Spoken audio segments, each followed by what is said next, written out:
lòng chị em ơi, xót xa xin gửi lên trời. Chờ ngày mưa thôi rơi, mang nỗi sầu lìa xa tầm vơi.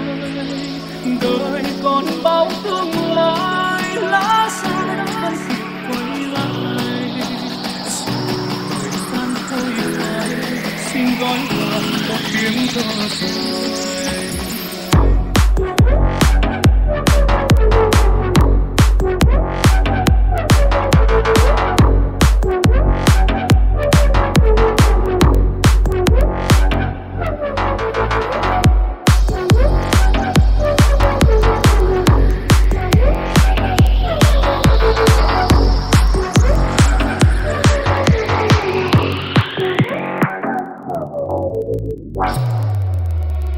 Buồn lòng chi em ơi, lá xanh rồi cũng phai.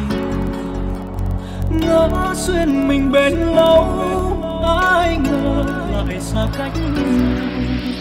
Trăng treo trên mái lòng tư nghe nấu rượu. Qua bao nhiêu say rượu mà lại nỡ qua cầu sáng ngang. Buồn lòng chi em ơi, hết duyên phận cũng lỡ làng. Tiếc một đời sơ xác ngỡ ngàng, chuyện tình trái ngang.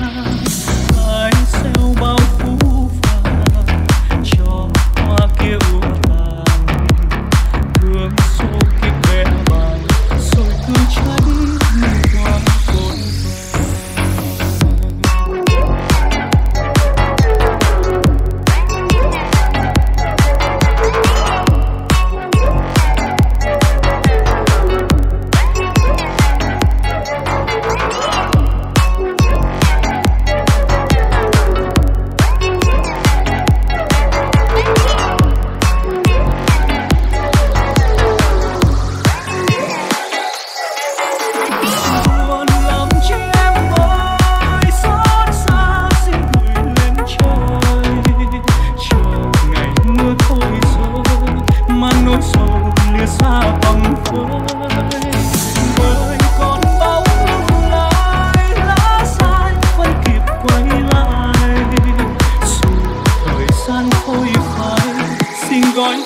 một tiếng thở dài.